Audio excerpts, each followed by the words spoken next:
with regard to the क्या matter है, मैंने क्यों डायरेक्ट किया था? सर ये हिंदू एडॉप्टेशन मेंटेनेंस एक्ट में सेक्शन 19 पे इंटरिम मेंटेनेंस ग्रांट कर दिया था ट्राइब को। Against that we have come. We are father in law, ये डॉटर इन लॉ। क्या हुआ? सर वो आए हुए हैं। कहाँ है फादर? सर ये डॉटर फादर इन लॉ। किस नजरिए से हमने इनको कहा था आने के लिए? हमें याद नहीं है।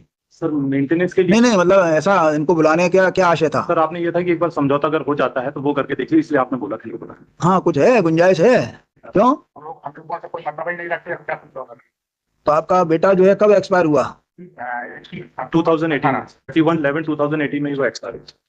क्या करता था वो? ऑटो चलाता था। ऑटो उसी के नाम का था क्या? ये किराए का चलाता था? नहीं, मैं खरीद कर दिया आपसे, खरीद कर दिया। आपने खरीद के दिया था? उसी के नाम में था कि आपके नाम में था? नाम तो उसका। कहाँ है ऑटो? अब इन लोगों ने बेच रही है टैक्स के हाथ में। अच्छा ऑटो अब नहीं है। और क्या है? मकान भी कहने का मतलब हमारे 2 मकान थे, मकान मांगी रहने के लिए, तो मैं मकान दे दिया इसको रहने के लिए। मेरा मकान था उसमें कब्जा करके बैठे। 2 मकान है आपके? मैं किराए से रहता हूँ। टोटल 2 मकान है आपके? 2 मकान, एक मकान है। एक मकान है सर। वो बोल रहे हैं, अच्छा बोल रहे हैं, उनको बोलने दो। सब लोग मत बोलो।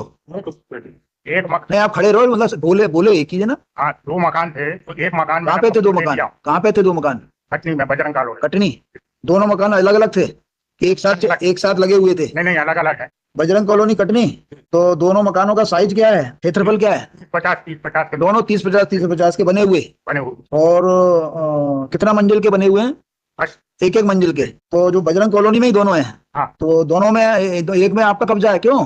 एक मिनट हम उनसे पूछ रहे हैं, एक आराम से। एक मकान में आपका कब्जा है। अच्छा दोनों मकान किसके नाम के हैं? एक लड़के के नाम का है। तो लड़के के नाम का मैंने, लड़के का नाम क्या है? प्रकाश कुमार। तो एक मकान में आप रह रही हो। जो कोई कुछ नहीं दिया गया सर मेरे पास। देखो आप बोलती रहोगी, आप केवल जो प्रश्न है उसका उत्तर दीजिए जी। अदरवाइज जो इतने वकील बैठे हुए हम किसी को भी भेज के दिखवा लेंगे कि आपका कब्जा है कि नहीं। जी। बहुत बड़ा काम नहीं है ये, सत्य को सामने लाना। तो ये एक मकान जो है लड़के के नाम का था और एक मकान आपके नाम का था। क्या नाम है दूसरा का नाम क्या है आपका? शांति। तो आपका किसी भी मकान पे कब्जा नहीं, आपका कहना ये है? सर मम्मी के नाम पर। एक मिनट, आपसे क्या पूछा? आपका कोई किसी एक मकान पे कब्जा है या नहीं? रह भर नहीं हूँ सर, मुझे वो भी नहीं दिया गया। मैं दिया गया, अभी तो रह रही हो ना आप। तो सर वो बड़े कोई निकाल रहा है क्या आपको उसमें से? नाबालिका में है सर। आपको क्या बोल रहा है? आपने कुछ समझाया नहीं इनको कि कोर्ट में सत्य बोलना चाहिए? सत्य बोल रही या कम बोलना चाहिए? बोल रही हूँ, झूठ नहीं बोल रही सर। मेरे पति की एक मकान आपके कब्जे में है ना, अभी रह रही हो ना? सर नाबालिका में है मेरे पति के नाम। आप अपने उस मकान में रह रही हो ना? टूटा फूटा है सर। उसमें रह रही हो ना? जी रह रही हूँ। बस इतना बोलो अभी। अच्छा दूसरा मकान किस पे है? हमारी श्रीमती दिखा। नहीं आपके नाम में है, लेकिन वो भी इनके पास ही है। हाँ वो भी इन्हीं के कब्जे में है। उसके बारे में क्या कहना है आपका, दूसरे मकान के बारे में? सर उसमें भी इन लोगों ने ताला लगाए हुए हैं, Z8 सब कटा हुआ है। मेरे को क्या कटा है? Z8 को जेड भी बना है। जेड? हाँ। समझ बैठा हुआ है। चोरी से आने की। तो आपकी क्या इच्छा है? इसको कुछ देना है? सब कुछ है सर, उसको सब कुछ दे चुके हैं। दोनों मकान दे दिए? नहीं दोनों क्यों नहीं, मैं हम कहाँ रहेंगे? अरे तो ये रिकॉर्ड एम्प्लॉई में कोई बात नहीं। ये साहब झगड़ा करती है इसके वजह। नहीं आप 2 मकान में से एक मकान देना चाहते हो क्या? पूरा इसके नाम करना चाहते हो? दोनों में से कोई भी जो चाहेगी उसे ले लीजिए। पति का उसी को मिलेगा, हमारा नहीं ऐसा नहीं। अरे मान लो एक बना हुआ दे दो इसको। नहीं दोनों बने हैं, दोनों बोलिए टूटा फूटा है सर। टूटे फूटे मेरे बच्चों के सर, मैं झूठ बोल रही हूँ, वो मेरे बच्चे हैं दोनों। इन लोगों ने मुझे कुछ भी नहीं दिया सर। खेत तो ये दे तो रहे हैं आपके सामने, बोल तो रहे हैं, दे तो रहे हैं, ये तो रहे हैं। वो बोल रहे हैं पूरा मकान इनने सर जैन कॉलोनी मकान बना लिए दोनों लड़कियों के नाम। तो क्या हो गया? नहीं बनाए भाई? आपको भी कुछ दे रहे हैं, उनके नाम भी बना रहे हैं, क्या करना चाहिए? अब इसकी शादी नहीं हुई। एक मिनट, आपसे पूछ रहे हैं क्या भाई? वो आपको भी दे रहे हैं ना भाई। अदरवाइज जो पति का मकान है, पति का मकान हमने इसलिए बुलाया था, पता लग गया पति की क्या संपत्ति। पति का केवल एक ही मकान है और कोई संपत्ति तो नहीं है। तो पति का जो मकान है वो पूरा देने को तैयार है आपको। अदरवाइज आपका तो हिस्सा ऐसा है, माता जी का भी हिस्सा होता है पति की संपत्ति में। उस मकान को बंटवा लेंगी आपसे, खड़ी रह जाओगी एक तरफ आप, और कानूनन कुछ मिलना नहीं है आप। अभी यदि ये मकान आपको पूरा मिल जाता है तो राजीनामे का जो है इस तरह का आपका फाइनल कर देंगे और एक मकान की मालिक हो जाओगी आप। अदरवाइज कानूनन उस मकान में भी इनका हिस्सा है और जो पति की प्रॉपर्टी नहीं है उसमें आपका कोई हिस्सा नहीं है आज के कानून के हिसाब से। बाद में कोई सरकार आपके पक्ष में अलग से कानून ले आए तो उसका पता नहीं। आपको कुछ समझ में आया वकील साहब? इसमें इंटरिम मेंटेनेंस का मेरी बात समझिए आप। इंटरिम मेंटेनेंस छोड़िए, ये जो ऑर्डर है गलत है, प्राइमा फेसी। अभी आप बहस करेंगे। केवल जो है पति की संपत्ति में ही से इसका राइट मिलेगा। कोई ऐसी संपत्ति जो पति की संपत्ति पिता को नहीं मिली है, आप उससे कैसे वसूल कर सकते हो? एक भी जजमेंट नहीं बता पाओगे, उसको देख लिया हमने। उसी में लिखा हुआ है, सेक्शन 19 में लिखा। पढ़िए 19 क्या बताइए। सेक्शन 19 की लैंग्वेज अच्छे से समझ लीजिए। वो लैंग्वेज ऐसी नहीं है कि आप जो है पति के मरने के बाद अपने सास ससुर को बर्बाद कर सकते हो। पढ़िए। Maintenance of your daughter in law, हाँ ए Hindu 1 A Hindu wife, whether married before or after the commencement of the sex, shall be entitled to be maintained after the death of her husband by her other in-law, ठीक है, provided and to the extent that she is unable to maintain herself out of her own earnings or other property, or where she has no property of her own, is unable to obtain maintenance. आगे बढ़िए। Number A, from the estate of her husband or her father or mother, or हाँ, B, from her her husband और her father माने उसके जो भी father और mother होंगे, इसके फादर मदर, हाँ। पति के नहीं, इसके। लेकिन इसमें ये भी आगे बढ़िए। Property from the estate of her husband, from the state of her husband और हर फादर, और नेक्स्ट में आ जाइए, नेक्स्ट में आ जाइए, फ्रॉम हर सन और डॉटर if any, और हिज और हर स्टेट। हर स्टेट। अभी जो है इसको जो मिलना है, ये आपको एक मकान देने को तैयार है, वो ले लीजिए, बकाया आपको कुछ मिलना नहीं है। इनफैक्ट मतलब इसके बाद एक जजमेंट है, क्लियर कट जजमेंट। भाई तो पति की संपत्ति उसको मिली है, उसके अंदर अपना करे जो करना है, उसके अंदर किराएदार बसाए, कुछ करे। He is unable to maintain herself. नहीं तो क्या करे, अपने बाजार में जाके कोई काम करे। कोर्ट है सेफ भाई आप भाई मैं देख रहा था, there is his moral responsibility is also there. ऐसा नहीं होता। मान के चलो ये अभियाल कल को स्वर्गवासी हो गए तो तब क्या करेगी वो? ये अरे आपको एक मकान दिला रहे हैं, क्लियर कट जो है उसका जीवन भर का जो है भरोसा हो जाएगा उसको, नहीं तो कल को उस मकान को बेच देंगे, क्या करेंगे? इनका एक ही इकलौता पुत्र था हमारा, तो क्या करें? आज के लॉ के हिसाब से क्या हिस्सा है इसका? जो हिस्सा है इनका माताजी का हिस्सा, वो भी छुड़वा देंगे। नहीं समझ में आया? भाई उस मकान में जो इसके पति का है उसमें माताजी का भी हिस्सा है, वो छुड़वा देंगे इनसे, ये अकेली मालिक हो जाएगी। उसका प्रॉब्लम है इसमें आपको? मेंटेनेंस इज टू भाई आप देखो, अभी ये बोल रही है मुझे कुछ भी नहीं दिया, ये कह रही है ना, तो वो देने को तैयार है। एक मकान 30 बाई 50 का, एक मकान में रह रही हैं तो क्या करे? रहने के साथ खाने पीने का पूरा नहीं दे रहा सर। जी, अब आप नहीं पूरा देंगे, पूरा बोल तो रही है पूरा देंगे। 30-50 का भी पूरा नहीं दे रहा सर, जो मेरे पति के नाम पे है आधा। 30 बाई 30 बाई 50 का पूरा देंगे ना, कह तो रहे?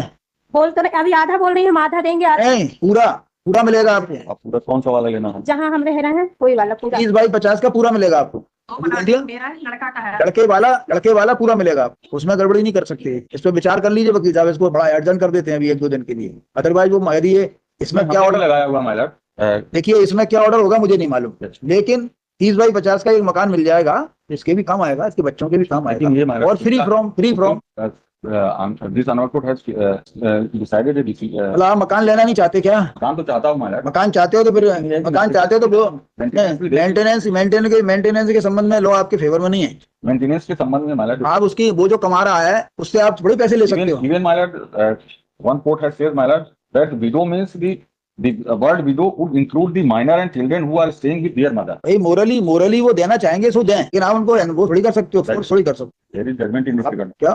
Morally मैं पढ़ दूं? बताइए कौन सा जजमेंट है? Para 6. After death of her husband इनको उसको जो है सब कुछ करना ही पड़ेगा। Para 6 में 4, 5 and 6 भी मगर, लेकिन the right of Hindu widow to claim maintenance was there even कौन सा before. पैरा पढ़ रहे हैं? Para 6. The moral obligation of the father-in-law to maintain the widow daughter-in-law also exists. भैया इसके अंदर लिखा हुआ है वो को पार्टनर था, प्रॉपर्टी थी उसकी, आप बिल्कुल अलग बात चल रही है, इसके फैक्ट्री अलग हो जाएंगे। इसके अंदर उस प्रॉपर्टी के अंदर वो क्या था, हस्बैंड जो था वो एक प्रॉपर्टी थी उसका को पार्टनर, भी उसका बंटवारा नहीं हुआ था, तो बिकॉज को पार्टनर था और उसका बंटवारा नहीं हुआ तो उस लाइट में वो प्रॉपर्टी उसकी ये थी। प्रॉपर्टी इनकी एक्सक्लूसिवली जो ये दे रहे हैं केवल इनके हस्बैंड की है। नहीं, हस्बैंड की थोड़ी, हस्बैंड के मरने के बाद इनके हस्बैंड की माँ पे भी जाती है, क्लास में नहीं है। आप इस जजमेंट को कहां से लगा लोगे? ऐसा कोई जजमेंट, आप सिंगल जजमेंट ले आइए कि जो है after death of her husband she is entitled for receiving the maintenance amount from her father in law even if there is no property left by husband. ऐसा जजमेंट बता दीजिए कोई हो तो। आप ऐसे जजमेंट लगा रहे हो जो आपके खिलाफ है बल्कि। इनफैक्ट मतलब ये दोनों के लिए एप्लीकेबल होगा क्योंकि माँ के लिए भी निकाल। ये आपके खिलाफ तो मैडम उस दिन जो निकाला था ना एक जजमेंट इस पॉइंट पे है क्या? अभी ये आपके खिलाफ दोनों जजमेंट हमने पहले देखे थे। हरियाणा हाई कोर्ट का है। और देखिए ऑप्शन इज विद यू, आप मकान लेना चाहते हो, राजीनामा करना चाहते हो या लड़ना चाहते हो जिंदगी भर, तो इसको एक हफ्ते बाद रख, क्योंकि अभी आप मकान तो अपना सेव करो भाई। अभी आप यहाँ झगड़ा करो तो मकान भी नहीं देंगे आपको, ये गारंटी है, परेशानी होते रहोगे। अरे हो ही नहीं सकता, ऐसा मेरा खुद का मानना है। अदरवाइज ऐसा जजमेंट यदि हो गया तो जो है कोई किसी को चैन से जीने ही नहीं देगा। ऐसा नहीं, आपको आप बोलने की जरूरत नहीं है आपको। सर मेरे बच्चों को पालन पोषण का लगा सर 6 महीना हो गए, इन लोग कुछ भी नहीं दे रहा मेरे लिए। नहीं, अरे आपको मकान मिल तो रहा है, उस मकान में आगे किराएदार बसा दीजिए और सर इनसे लोन ले लीजिए, आप कुछ काम करिए, ऐसा थोड़ी होता है। मारते सर इन लोगों ने मेरे पास मोबाइल नहीं, गाली के रोज बहुत मारे टोरे यहाँ जाके इन लोग। आप कुछ काम भी करिए, ऐसा थोड़ी होता है कि अब इनके ऊपर भरोसे रहोगी। पति एक्सपायर हो गया, मकान छोड़ गया आपके लिए, दे रहे हैं, क्लियर कर रहे हैं मकान, और क्या चाहिए भाई? सर अभी मेरा 6 महीना का खर्चा लगा है और आपको मेरे बच्चों के लिए दिलवाइएगा। इन्होंने जो स्टे मांगा हुआ उसको कंप्लायंस अभी तक इन्होंने एक भी मेंटेनेंस नहीं कुछ नहीं किया सर, उन्होंने मेरे को दिया कुछ नहीं। 10,000 का आदेश तो अलग बात है, पहले आपस में ये देखो मकान चाहिए या नहीं चाहिए, बकाया इसका डिसीजन हम कर देंगे, हमें कोई प्रॉब्लम थोड़ी है। वो तो इनके इंटरेस्ट में ये इनको बुलाया था कि अल्टीमेटली क्या हो सकता है, और बकाया कुछ इनके बच्चों के लिए क्या मन में इच्छा है वो कर दीजिए, जुलाई में स्कूल में ड्रेस बच्चे को लाए दिलवाए और क्योंकि आपके नाती पोते हैं। आपका बेटा एक ही था और भी है? एक बेटा है। कितने बच्चे हैं आपके? 2, एक बेटा एक बेटी। वो भी है। जो उनकी मदद कर सकते हो वो करो, कोई बुराई नहीं है, उस पर भी विचार कर लें, जो आपकी इच्छा से, जो आपकी। सर मेरे बच्चे आए हैं, बच्चों से पूछ लीजिए। अरे जब अभी अभी क्या आप लोगों बच्चों से पूछिए सर, मैं झूठ बोल रही हूँ। अभी आप लोगों के संबंध में तनाव है, जिस दिन तनाव खत्म हो जाएगा तो ये समस्या खत्म हो जाएगी। फिर ये जो अपनी गोदी में बैठा के खिलाया करेंगे। दादाजी जो है, एक बात रहती थी माँ बाप के पास मेरा जैसे अभी आपके बीच में तनाव है, जिस दिन तनाव खत्म हो जाएगा तो आप लोग एक दूसरे के घर में बैठ के जो है अभी आगे भी रहोगे इस तनाव को खत्म करने के लिए। ये वाली बात ठीक है, अभी विचार करो आप लोग, ये मैटर निबट जाएगा ना। और जिस दिन तनाव खत्म होगा, ये भले बहू से मिले ना मिले, बच्चों से जरूर मिलेंगे। तो बाद में आने ऐसे मत करो। बताओ आपके दादा दादी हैं, जबरदस्ती कुछ नहीं ले पाओगे आप, इनसे जबरदस्ती नहीं ले सकते, प्यार से सब मिल जाएगा। थोड़ा झुको, मकान ले लो, फिर थोड़ा सा झुको, उनके जाके सेवा किया करो। आपको ये सब कहने की अपनी घर की बात घर में रखिए।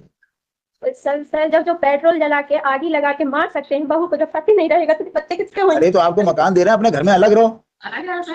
कौन देगा? क्लियर कट जजमेंट आपके खिलाफ है, इसलिए कह रहे हैं ये जजमेंट आपको लाभ नहीं देगा। ये जो हमने दिया इसे मॉरल रिस्पॉन्सिबिलिटी। अरे मोरल तो मोरल होता है, मोरल रिस्पॉन्सिबिलिटी होती है, जाए वहां पे जाके इनकी सेवा करे। ये मोरल और मोरल का जो है पार्ट तो खत्म हो गया। नैतिक शिक्षा की जो किताब चलती थी आपके जमाने में वो खत्म कर दिया शासन ने। नैतिक शिक्षा जिस दिन आ जाएगी उस दिन लोग मोरल समझेंगे। सेक्शन 19 से आपको लाभ नहीं मिलेगा, देख लीजिएगा। अपने खिलाफ कुछ जजमेंट देखिए, अपने फेवर का जो जजमेंट लाया वो ठीक नहीं है। क्लियर कट जजमेंट है इस बात के लिए कि सेक्शन 19 वहां नहीं लगेगा जहाँ उसके पति ने कोई प्रॉपर्टी नहीं छोड़ी है। जो छोड़ी है वो पूरा दिला रहे हैं इसको, इससे ज्यादा नहीं कर। आपको चाहिए तो ठीक है, विचार कर लीजिए, लीगल पोजीशन अच्छी से। अपने में से कुछ नहीं दे रहे हमारा। फिर क्यों दे अपने में से? दादागिरी से थोड़ी मिलता है, देंगे बाद में और विचार करेंगे। वो कह तो रहे हैं लड़कियों के नाम पर पूरी प्रॉपर्टी कर देंगे, कुछ नहीं बचेगा तो क्या मिलेगा मेरे लड़के को? सागरदार है न, खेत भी बैठे हैं, इनके पास बहुत सारा है, बहुत सारा है सर। मैं बोल रही हूँ मेरे बच्चे हैं। आप अपना देखो, दूसरों की तरफ मत। एक मकान बहुत होता है 30 बाई 50 का, कई लोगों के पास नहीं है एक मकान। मेरी लड़की विधवा है, नहीं है।